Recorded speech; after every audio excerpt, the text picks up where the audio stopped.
Bapak Ibu, tidak terasa 3 bulan lagi kita akan memasuki tahun 2024. Itu semua karena penyertaan Tuhan. Kalau di awal tahun banyak berita bahwa tahun 2023 tahun yang gak bagus. Tapi sampai hari ini Tuhan menyertai kita. Puji nama Tuhan. Bapak Ibu, kita mau datang kepada Tuhan, kita mau menyembah Dia. Kita mau memuji Dia dan kita berikan yang terbaik dari hidup kita. Mari kita satu di dalam doa, kita akan mulai ibadah ini. Bapa di surga, semua kami yang ada di tempat ini, kami menaikkan ucapan syukur kami. Kami bersyukur Tuhan kalau Tuhan menyertai kami sampai saat ini. Dan pada saat ini kami datang kepadamu, ampuni kami Tuhan, atas ketidaktepatan kami melakukan kehendak-Mu. Dan biar Engkau layakkan kami kalau sebentar kami akan masuk dalam hadirat Tuhan. Beracaralah Tuhan pada ibadah sore hari ini. Biarlah kami semua Tuhan, hati kami tertuju kepada Engkau. Kami ingin menyenangkan Engkau, kami menyembah-Mu, kami memuji-Mu. Terima kasih Tuhan, terima kasih. Setiap kami Tuhan, Engkau urapi. Tak terlewatkan atas selawatan Tuhan. Terima kasih Tuhan, kami mulai ibadah ini. Hanya di dalam nama Tuhan Yesus kami berdoa dan mengucap syukur. Haleluya, amin. Mari kita sembah Tuhan, kita puji Dia.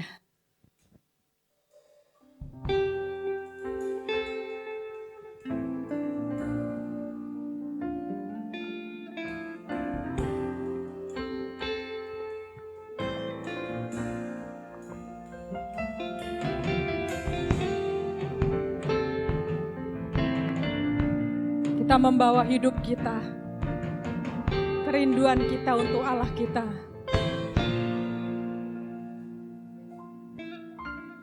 Ku datang dengan syukurku, membawa kerinduanku, Yesus, ingin ku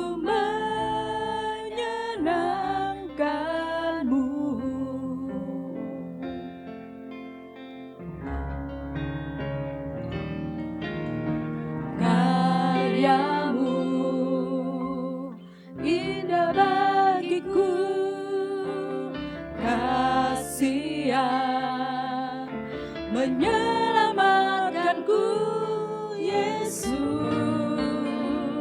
inilah persembahanku. Ku membawa hatiku Tuhan, ku membawa hatiku, hanya Engkau di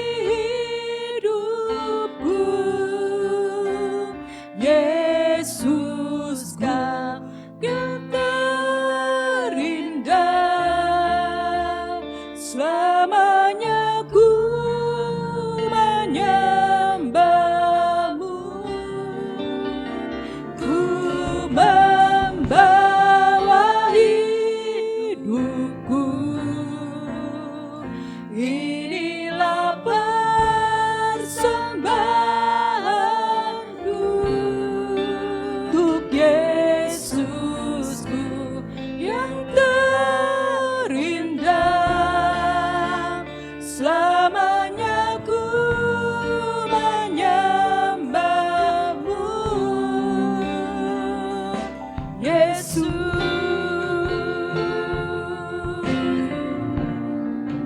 terima kasih Tuhan, terima kasih Tuhan. Ku datang dengan syukurku, membawa kerinduanku, Yesus, ingin ku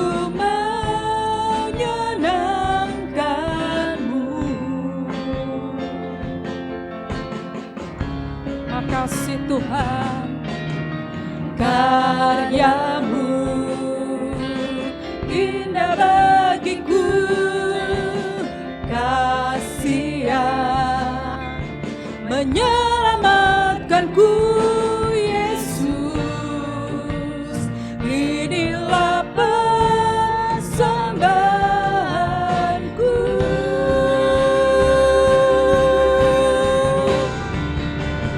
Ku membawa hatiku, hanya Engkau di hidupku. Yesusku, Kau terindah, selamanya ku menyembahmu. Ku membawa hidupku, Membawa hidupku, inilah persembahanku untuk Yesusku yang terindah, selamanya ku menyembahmu. Yesus,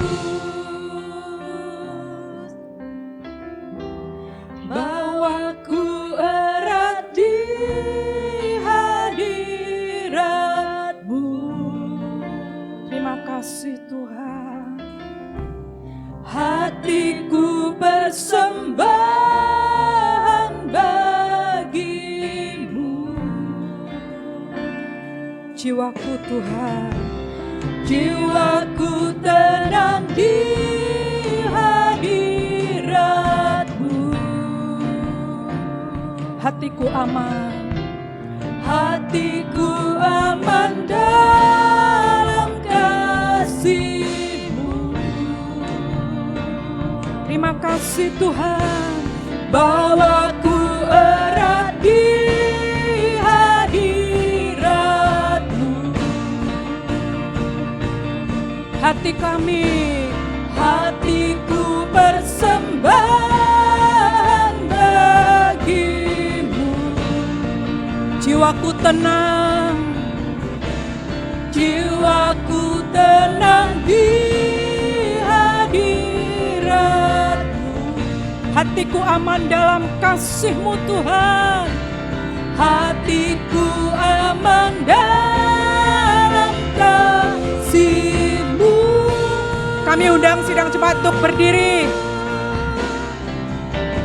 Ku membawa hatiku, hanya Engkau di hidupku. Yesusku, Kau terindah, selamanya ku menyembahmu. Ku bawa hidupku Tuhan, Bawa hidupku, inilah persembahanku untuk Yesusku. Kau terindah, selamanya ku menyembahmu.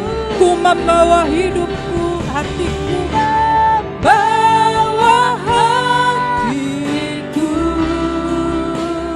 hanya Engkau di hidupku. Yesusku, Kau terindah, selamanya ku menyembahmu. Kami bawa hidup kami Tuhan. Bawa hidupku, Inilah persembahan kami. inilah persembahanku untuk Yesusku. Kau terindah, selamanya ku menyembahmu. Yesus, Bapa di surga, saat ini hati kami limpah dengan sukacita. Kami bersyukur Engkau hadir di tengah-tengah kami. Dan sebentar Tuhan, kami akan lanjutkan pujian kami. Kami akan bersorak bagi Engkau. Kami akan berikan sepenuh jiwa kami, hidup kami bagi Engkau. Terima kasih Tuhan, terpujilah nama-Mu. Di dalam nama Yesus kami sudah berdoa. Amin. Ya, puji nama Tuhan, Tuhan kita luar biasa, Tuhan kita sangat mengasihi kita, dan kita mengucap syukur buat segala kebaikan yang Tuhan berikan kepada kita. Seperti yang Bapak Ibu lihat di belakang saya ini di layar, tema kita adalah benalu.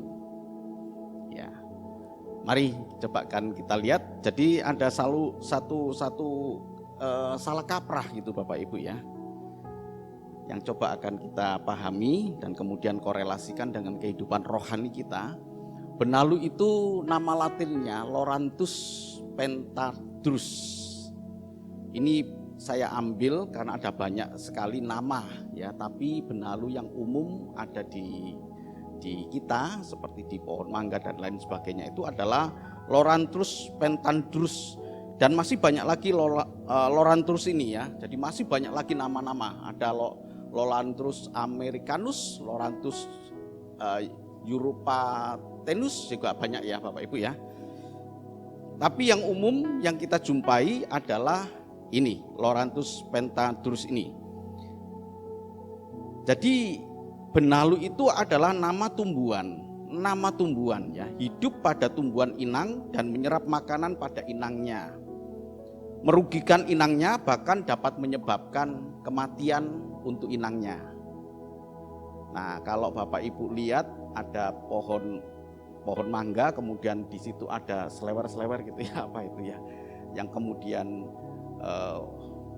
itu bukan benalu, itu epifit, nempel saja, tidak merugikan tanaman inangnya. Saya pernah berbicara dengan seseorang gitu, ini merugikan ini, enggak, itu epifit itu hanya nempel, tidak merugikan tanaman inangnya, hanya dia tumbuh sebagai media, tanaman inang sebagai media saja tanpa merugikan. Jadi inilah salah satu bentuk yang tadi saya katakan salah kaprah. Sebab benalu itu nama tumbuhan. Tapi kemudian disalah kaprahkan dalam satu bentuk ungkapan itu kalau ada seseorang hidupnya itu kamu hidup seperti benalu gitu. Ya. Sedangkan parasit adalah cara hidupnya. Ini cara hidupnya. Parasit itu cara hidupnya. Jadi istilah benalu identik dengan hidup seseorang kalau dia parasit. Padahal benalu tadi adalah nama tumbuhan, sementara parasit itu adalah cara hidupnya. Tapi kemudian yang menjadi salah kaprah di sini adalah ketika kita mengungkapkan kehidupan seseorang yang tidak menguntungkan, kehidupan seseorang yang hanya numpang, merugikan, kemudian kita ganti hidup kamu itu jadi parasit, jadi merugikan. Hidup kamu seperti benalu. Padahal benalu ini nama tumbuhan ya, jadi parasit itu cara hidupnya. Yang akhirnya kemudian oke lah, akhirnya kita persamakan hal itu karena dianggapnya benalu itu sama dengan parasit. Padahal benalu itu nama tumbuhannya, parasit itu adalah cara hidupnya. Sementara banyak juga makhluk-makhluk hidup yang punya cara hidup seperti parasit. Jadi bukan hanya benalu saja. Tapi ketika kita berbicara tentang pola hidup seseorang yang merugikan, kemudian kita berkata hidupmu seperti parasit. Nah, menurut Kamus Besar Bahasa Indonesia, ungkapan benalu ini, nah ini Bapak Ibu ya, itu menumpang hidup secara cuma-cuma pada orang lain. Menumpang hidup secara cuma-cuma pada orang lain. Yang akhirnya, atau pengertian yang kedua adalah orang yang merugikan orang lain. Sementara parasit, ia untung, pihak lain rugi, itu parasit. Jadi akhirnya dipersamakan dalam Kamus Besar Bahasa Indonesia ini, kalau ungkapan benalu ini dikenakan pada seseorang, maka itu dia sama artinya dengan parasit. Ia untung, pihak lain rugi. Ada berapa macam hubungan simbiosis ya? Ada berapa macam? Dalam ilmu pengetahuan itu ada 6 macam hubungan simbiosis ya. Nah ini simbiosis, hubungan antar manusia, hubungan antar makhluk hidup ya. Ada simbiosis mutualisme. Masih ingat ya pelajaran ya? Kayak sekolah kita jadinya. Ada yang tahu ya simbiosis mutualisme? Tahu ya? Jadi simbiosis mutualisme itu adalah hubungan kedua makhluk hidup di mana dua-duanya menguntungkan. Ya. Kedua-duanya menguntungkan. Kemudian ada juga simbiosis komensalisme. Jadi komensalisme itu simbiosis di mana satu untung, satu tidak merasa dirugikan. Satu untung, tapi yang satunya tidak merasa dirugikan. Nah contohnya ikan hiu dengan, nah ini kan yang sering di biologi waktu SMP itu, ya nggak tahu SMP apa SMA ya. Nah itu ikan hiu, kemudian di sini ada ikan-ikan kecil yang ngambil parasit dari tubuhnya. Ya, jadi ikan-ikan itu kemudian makan dari sisa-sisa makanan ikan hiu, kemudian ikan hiu tidak merasa dirugikan, tapi ikan-ikan kecil yang mengikuti dia merasa untung. Nah ini yang parasit. Kalau yang parasit ini adalah yang tadi saya katakan, yang satu untung, yang satu rugi. Kalau ini kan yang satu untung, yang satu tidak merasa dirugikan. Kalau parasit yang satu untung, yang satu rugi. Kalau netralisme tidak ada yang diuntungkan. Kenapa? Karena duanya berbeda. Jadi kalau Bapak Ibu di rumah memelihara kucing, kemudian memelihara ayam, memelihara kambing, mereka punya hidup sendiri-sendiri. Jadi kucing tidak dipengaruhi oleh ayam, ayam tidak dipengaruhi oleh kambing, semuanya hidup sendiri-sendiri. Jadi tidak. Ini yang disebut netralisme. Netralisme hubungan di mana kamu tidak menguntungkan, kamu tidak membuat saya rugi, kita biasa saja. Ya, tidak ada manfaatnya. Kalau amensalisme, ya, amensalisme ini yang satu merugikan orang lain, yang satu merugikan makhluk hidup lain, tetapi yang satu tidak merasa untung. Jadi kalau kita lihat, kalau kita berjalan dari sini ke mana, ke Kubang Kangkung, di situ kan ada banyak pohon pinus ya. Pohon pinus itu mengeluarkan satu zat Bapak Ibu, yang bisa mematikan tanaman di sekitarnya. Saya lupa itu zatnya apa itu ya, bisa dicari. Jadi kalau dia mengeluarkan, dia merugikan, tapi bagi pinus sendiri dia tidak merasa untung sama sekali. Nah ini bisa ya, kalau ini kompetisi ini adalah seperti pertarungan di hutan liar gitu ya. Siapa yang menang, siapa yang kalah. Jadi keduanya saling bertarung, kadang menang, kadang kalah, kadang untung, kadang rugi gitu ya. Jadi ini adalah kompetisi dalam kehidupan ini. Kita akan coba perhatikan pada bagian yang parasitisme ini atau yang tadi saya katakan benalu. Mari coba kita lihat Imamat 25 ayat yang ke-17.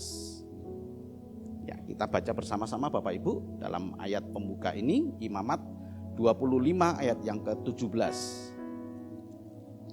Ya, kita akan baca bersama-sama dalam Imamat 25 ini, ayat yang ke-17 ya.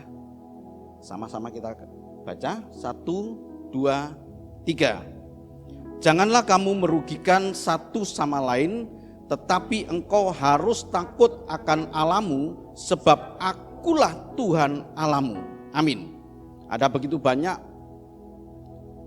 perintah-perintah Tuhan di dalam perjanjian lama yang kemudian dicap oleh Tuhan sendiri, akulah Tuhan Allahmu.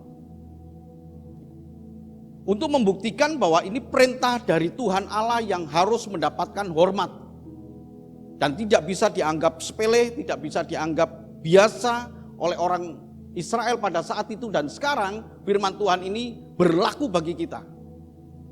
Janganlah kamu merugikan satu sama lain, tetapi engkau harus takut akan Allahmu, sebab akulah Tuhan Allahmu. Jadi beberapa kali dalam perintah, di dalam perjanjian lama, dalam imamat, ya, itu dikatakan akulah Tuhan Allahmu, supaya orang mengerti perintah ini bukan datang dari Musa, perintah ini bukan datang dari imam besar Harun, perintah ini datangnya dari Allah sendiri yang memberikan perintah, akulah Tuhan Allahmu, jangan merugikan orang lain. Jadi hubungan antar manusia yang melarang untuk merugikan orang lain. Ini perintah Tuhan. Kalau di dalam perjanjian baru itu dikatakan bahwa kita dipanggil oleh Tuhan untuk diberkati dan menjadi berkat. Wah, kalau ini perintah dijalankan, bukan hanya untuk orang Kristen saja, tapi untuk semua manusia Indonesia, saya kira negara kita ya, negara yang makmur Bapak Ibu ya. Tidak ada kejahatan-kejahatan, tidak ada perundungannya, tidak ada kekerasan seperti yang dilakukan anak SMP Cimanggu itu yang wah, melihat videonya gemes saya itu ya. Bisa membanting temannya, nendang, kemudian menghajar. Saya memang berharap ya pihak kepolisian supaya tidak akhirnya selesai begitu saja kemudian dilepas ya. Harus ada efek jerah yang betul-betul membuat dia jerah. Tapi saya yakin dan percaya pihak kepolisian punya satu metode tertentu, hukum tertentu yang bisa membuat anak ini atau orang lain supaya tidak terulang kembali. Ini salah satu Bapak Ibu. Dan kemarin saya mendapatkan telepon dari anak Tuhan. Bayangkan Bapak Ibu ya, Pak Darius itu ada di ruang ICU. Saudara seiman kita Pak Darius ya, ada di ruang ICU RSUD. Malam-malam ada seseorang yang telepon ke istri Pak Darius, Ibu Darius. Malam ini juga kami dari rumah sakit, ya, kami dari rumah sakit memberitahukan Pak Darius dalam kondisi kritis dan harus kami beli alat seharga 17 juta. Malam ini, wah Bu Darius bingung dan lain. Akhirnya ditransfer Bapak Ibu. 17 juta. Setelah ditransfer kemudian Ibu Darius diantar ke RSUD. Dan ternyata di sana Pak Darius aman-aman saja. Pihak RSUD tidak pernah memberikan tadi telepon itu. Siapa ini? Wah, ini orang yang merugikan orang lain. Nah, ini sedang dicek. Mungkin Pak Randy, mungkin Bu Rosa bisa membantu keluarga. Tadi kami berbicara rekeningnya rekening BNI, ya. Tadi ditelusuri siapa ini supaya orang itu paling tidak ada efek jerah lah. Dia tahu ini sedang di ICU, nomor telepon keluarganya ini tahu dia. Ya, dia tahu. Ya, saya tidak bisa menduga-duga apakah itu orang dalam atau apa, saya nggak tahu, atau pengunjung, ya saya nggak tahu juga Bapak Ibu. Yang penting ditelusuri dulu di BNI nomor ini punyanya siapa dan lain sebagainya. Saya kira bisa lah. Jadi ini kita lihat ya, bagaimana zaman sekarang ini, yang tadi saya katakan benalu simbiosis paratisme ini ada Bapak Ibu. Di dalam kehidupan orang Kristen pun juga ada.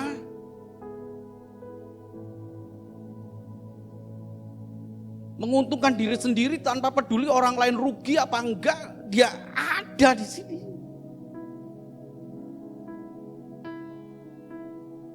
Padahal ini perintah dari Allah yang menunjuk, akulah Tuhan Allah yang memberikan perintah.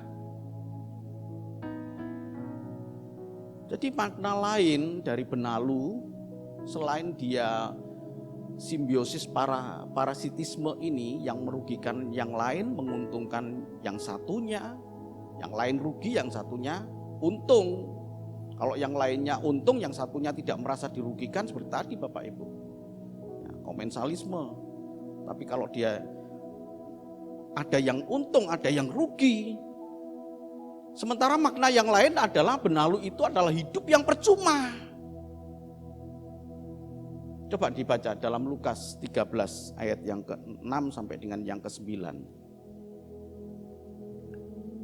Lukas 13 ayat 6 sampai dengan 9, demikian bunyi firman Tuhan. Perumpamaan tentang pohon ara yang tidak berbuah. Lalu Yesus mengatakan perumpamaan ini. Seorang mempunyai pohon ara yang tumbuh di kebun anggurnya, dan ia datang untuk mencari buah pada pohon itu, tetapi ia tidak menemukannya. Lalu ia berkata kepada pengurus kebun anggur itu, "Sudah 3 tahun aku datang mencari buah pada pohon ara ini, dan aku tidak menemukannya. Tebanglah pohon ini, untuk apa ia hidup di tanah ini dengan percuma?" Jawab orang itu, "Tuan, biarkanlah dia tumbuh tahun ini lagi. Aku akan mencangkul tanah sekelilingnya dan memberi pupuk kepadanya. Mungkin tahun depan ia berbuah. Jika tidak, tebanglah dia." Ya, ditutup dengan tanda seru loh Bapak Ibu. Ya. Ditutup dengan tanda seru. Jika tidak, tebanglah dia. Tebanglah dia dengan penekanan, tebanglah dia. Percuma dia hidup. Siapa yang diuntungkan? Pohon ara. Pohon ara untung. Tapi siapa yang dirugikan? Dia hidup di tanah yang percuma, yang semestinya tanah itu bisa ditanami oleh tanaman lain dan memberikan keuntungan bagi pemilik tanah. Mari kita lihat Bapak Ibu. Kita ini seperti pohon ara yang dibiarkan Tuhan hidup dalam anugerah Tuhan. Kebun itu adalah anugerah Tuhan di mana kita tinggal. Sementara kita tidak bisa memberikan keuntungan kepada pemilik tanah ini. Percuma dia hidup. Sudahkah kita memberi buah? Manusia itu adalah makhluk yang banyak alasan Bapak. Gimana saya mau bisa berbuah Pak? Keadaan saya kan beda dengan ini, keadaan saya kan beda. Wah, dia punya alasan bermacam-macam untuk menunjukkan bahwa saya tidak bisa berbuat apa-apa karena saya punya keterbatasan ini dan itu. Tapi mari Bapak Ibu dan Saudaraku, kita melihat dari kacamata Tuhan. Kita dibiarkan oleh Tuhan hidup pada tanah di mana harusnya pohon itu memberikan keuntungan. Kalau enggak, cabut aja. Ganti dengan yang lain. Artinya apa? Bukan terus secara hurufiah bahwa kita kalau tidak memberikan buah kemudian kita dicabut oleh Tuhan. Enggak, artinya apa? Isi hati Tuhan itu supaya kita tahu bahwa kita ini harus menguntungkan. Bukan hidup percuma. Bukan hidup seperti benalu, bukan hidup yang tidak memberikan buah apa-apa. Waktu berharga Bapak Ibu. Bagi seorang yang mengerti tentang usaha, dia akan berkata time is money. Tapi bagi orang pemalas, dia tidak akan pernah memahami hal ini. Waktu berharga bagi dia untuk tidak berbuat apa-apa. Tapi di mata Tuhan, kita ini dituntut oleh Tuhan untuk kita bisa memberikan buah. Bapakku pengusaha, kata Tuhan Yesus dalam Yohanes 15. Aku pokok anggur, kamu ranting-rantingnya. Bapakku pengusaha. Dan tidak ada pengusaha yang menginginkan usahanya itu rugi atau tidak mendapatkan untung. jelek-jelek tidak mendapatkan untung. Tidak mungkin. Pengusaha selalu minta ada keuntungan yang bisa dia dapat. Tapi kalau hidup percuma dan tanpa hasil bagi pemilik, jelas ini merugikan. Jadi bukan berarti kemudian ya kalau di dalam cerita itu kan perumpamaan itu kemudian ya udah nanti tunggu ya, akan saya beri pupuk, akan saya cangkul. Jadi kalau Bapak Ibu dan saudaraku yang kasih Tuhan, kita semua ya, kalau hidup kita belum memberikan keuntungan bagi Tuhan dan kemudian pengelola tanah itu ya, pengelola tanah itu kemudian Tuhan jangan dulu. Yang dimaksud Tuhan ini adalah pemilik. Sementara penggarapnya, jangan dulu Tuhan, saya akan cangkul, saya akan beri pupuk. Nah, kalau Tuhan, saya akan cangkul dulu, akan beresi dulu, kemudian akan diberi pupuk. Ya, pupuk ini kan berbicara tentang firman Tuhan, Bapak Ibu. Pupuk ini kan berbicara tentang sesuatu makanan yang bagi tanaman yang bisa membuat dia bertumbuh, ya, dan itu firman Tuhan. Tapi seberapa banyak pupuk atau firman Tuhan yang kemudian kita terima itu, waduh, nggak enak ini pendeta ini, wah mulai nih, gitu ya. Kemudian dia mau coba, nggak mau dipupuk, ya apalagi dicangkul. Cangkul itu kan tanah yang tadinya keras kemudian dicoba dibalikkan.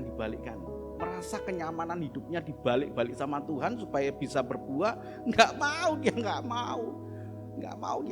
Tuhan. Sehingga tidak sedikit firman Tuhan yang tidak bertumbuh. Kenapa? Karena nggak mau dipupuk. Padahal Tuhan ingin supaya kita bertumbuh, berbuah, menghasilkan sesuatu di mata pemandangan Tuhan, kita menguntungkan. Bukan menjadi benalu. Bukan hidup sebagai parasit. Diberi kesempatan oleh Tuhan, tapi Tuhan sendiri tidak bisa mengambil keuntungan dari kehidupan ini. Yang lebih parah lagi kan, ya kalau parasit itu kan kembali Bapak Ibu ya, satu pihak untung, satu pihak rugi.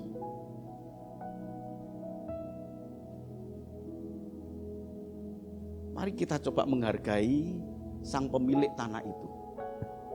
Tuhan, sang pemilik waktu. Tuhan, sang pemilik kesempatan dalam hidup kita.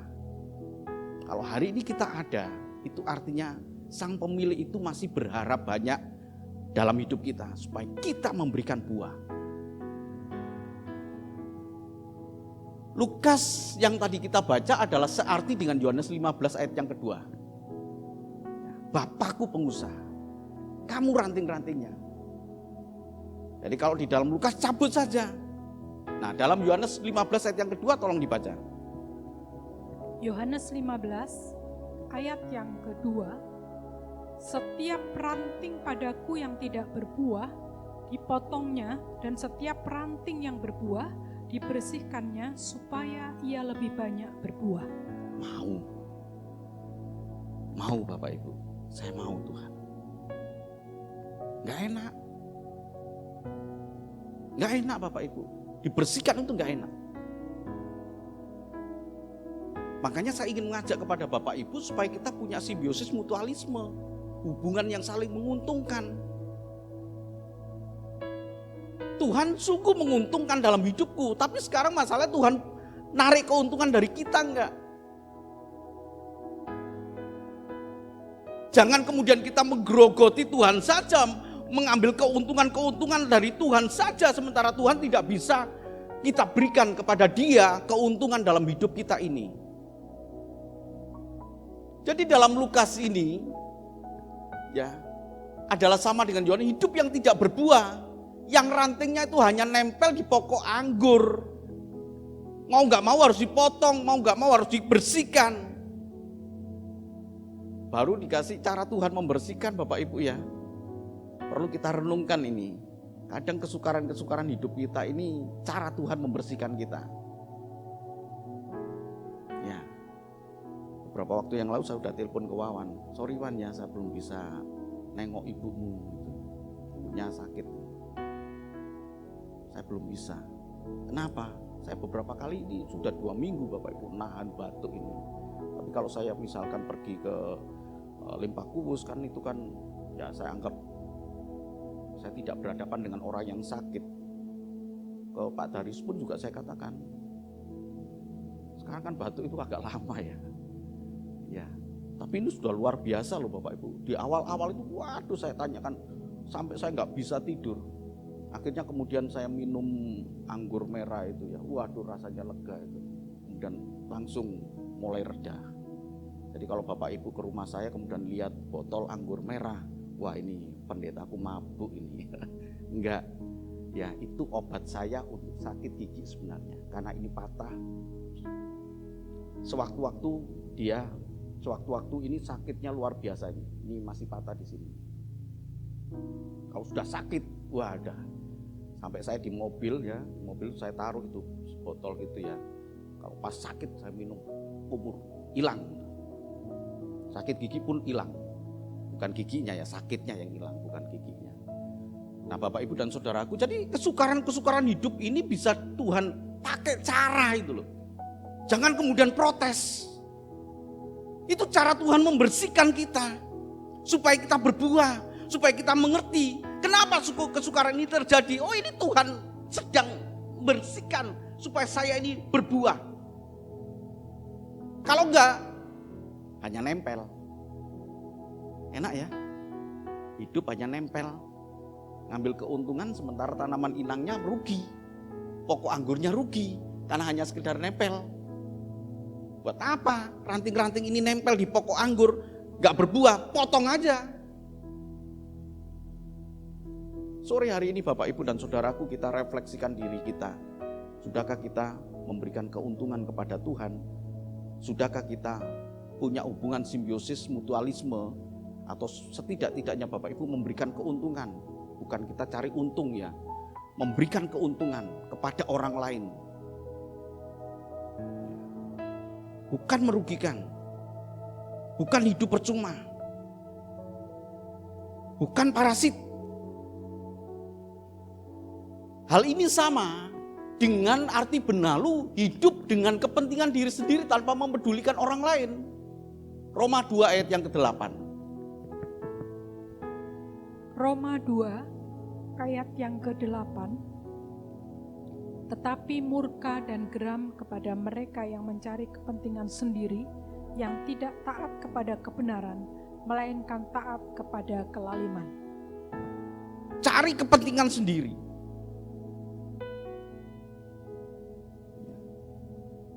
Tapi kemudian ditutup dengan bagian ini pada ayat yang 8 dengan kelaliman. Tetapi murka dan geram kepada mereka yang mencari kepentingan sendiri, yang tidak taat kepada kebenaran, tetapi justru berpihak kepada kelaliman, kejahatan. Penipuan banyak banget loh Bapak Ibu. Ya. Saya sudah sampaikan kepada Bapak Ibu beberapa waktu yang lalu kan. Ya, seseorang yang kemudian pakai fotonya teman saya, ya, bahasanya juga bahasa teman saya SMA. Saya lihat foto DP WA-nya itu teman saya itu. Saya sekarang ada di Purwokerto Pak Rudi, Mas Rudi ya, karena dia ngomong seperti itu. Ini saya sedang ada lelang di Purwokerto gitu. Wah saya dapat barang murah banget. Sudah dapat barang, sudah dapat pembelinya. Mau nggak Mas Rudi beli ini, nanti saya hubungkan dengan pembelinya ini. Jadi saya harus transfer ke dia, nanti kemudian barang itu sudah ada yang nampung. Jadi kita nggak usah berpikir nanti saya beli barang ini kemudian saya jual kemana ya. Sudah ada. Wah kemudian ada. Saya hubungkan ya dengan pembelinya ya. Wah namanya Aseng Bapak Ibu pembelinya. Telepon ke saya itu. Gimana Pak Rudi bisa ini ya? Katanya saya sudah dihubungi Pak Sandy ini ya. Waduh. Kemudian saya telepon saudaranya. Ya, saya telepon saudaranya namanya Andrion itu.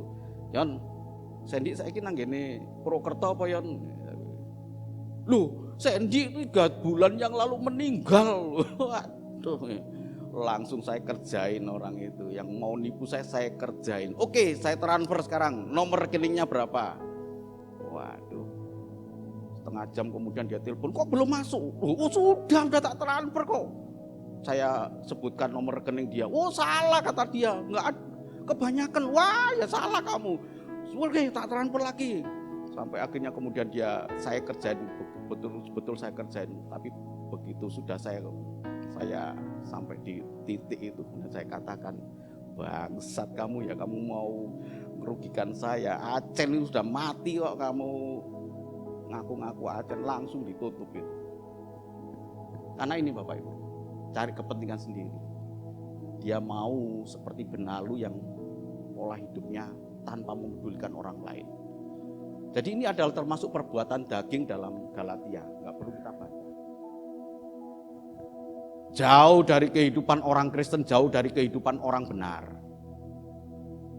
Ya, sama sekali jauh Bapak Ibu. Jadi mari Bapak Ibu dan saudaraku yang kasih Tuhan, pada sore hari ini kita kembali merefleksikan diri kita.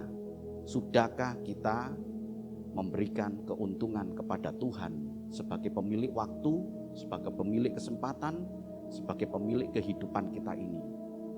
Jika kita belum memberikan keuntungan kepada Tuhan dengan cara hidup kasih kepada orang lain, itu adalah bukti bahwa kita ini adalah memberikan keuntungan kepada Tuhan. Itu adalah buah. Kayak kalau kita sedikit-sedikit kemudian ya, perbuatan daging Bapak Ibu bisa baca ya, amarah, dengki, pecah belah, pesta pora. Bandingkan dengan ayat yang berikutnya, ayat 22 sampai dan seterusnya, buah roh, di mana ada kasih, murah hati, ya, kesabaran. Kalau ada orang yang nggak sabar, ada orang yang suka marah, dia adalah benalu dalam kehidupan kita ini. Dilihat dari kacamata Tuhan, dia berikan kesempatan, tapi Tuhan tidak pernah memperoleh keuntungan dari kehidupan dia. Mari Bapak Ibu dan saudaraku, kita hidup memberikan buah dan keuntungan kepada Tuhan. Tuhan memberkati. Amin.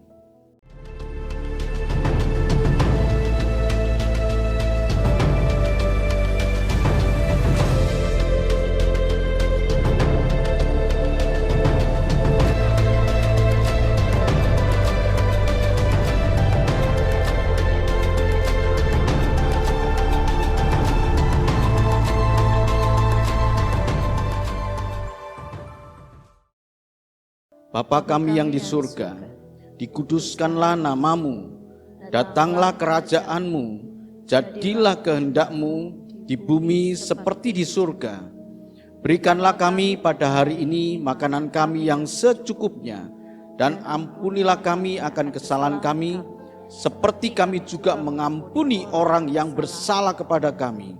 Dan janganlah membawa kami ke dalam pencobaan, tetapi lepaskanlah kami daripada yang jahat. Karena Engkaulah yang empunya kerajaan dan kuasa dan kemuliaan sampai selama-lamanya. Amin.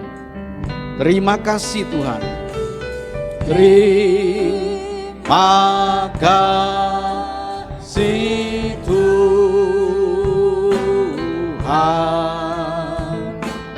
Terima kasih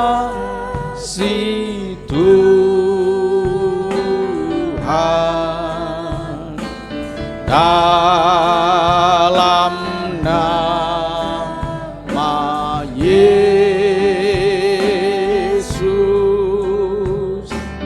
terima kasih Tuhan. Haleluya.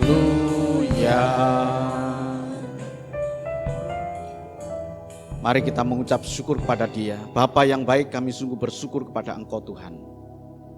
Engkau sudah memberikan kesempatan kepada kami untuk kami beribadah, menaikkan pujian pengagungan bagi Engkau Tuhan, dan mendengarkan pesan-pesan penting yang datang daripada Engkau Tuhan untuk kehidupan kami, agar kami selalu mempersiapkan diri dengan baik dan hidup memberikan buah keuntungan bagi Engkau Tuhan. Bukan sekedar kami menumpang hidup tanpa memberikan dampak apapun, keuntungan apapun bagi Engkau Tuhan. Ampuni kami ya Bapa, jika selama ini kami menjadi parasit, merugikan Engkau Tuhan, tidak mencerminkan Kristus dalam kehidupan kami. Ampuni kami Tuhan. Terima kasih ya Bapa buat firman-Mu, terima kasih Tuhan buat lawatan-Mu pada saat ini Tuhan.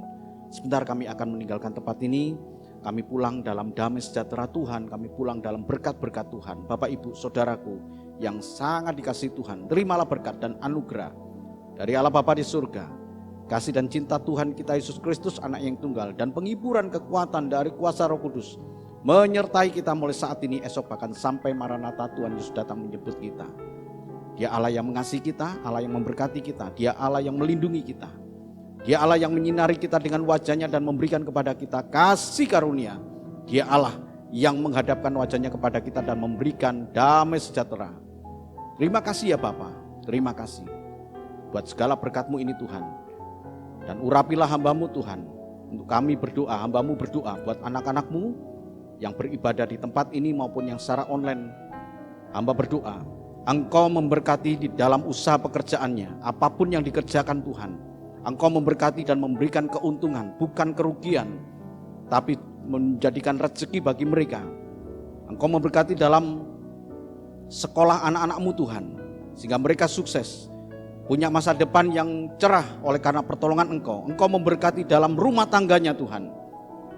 Engkau memberkati di dalam keluarganya, bahkan keluarga besar, anak cucu di mana berada. Engkau memberkati melindungi mereka, jauh dari segala mara bahaya, jauh dari segala sakit penyakit, jauh dari segala kerugian, jauh dari segala tipu daya iblis. Nama Tuhan dipermuliakan lewat kehidupan anak-anak-Mu semuanya Tuhan. Terima kasih ya Bapa, terima kasih. Kami yakin dan percaya Tuhan, Engkau Immanuel, Allah yang beserta dengan kami Tuhan, yang terus menyertai kami, membimbing kami. Saat kami lemah, Engkau memberikan kami kekuatan.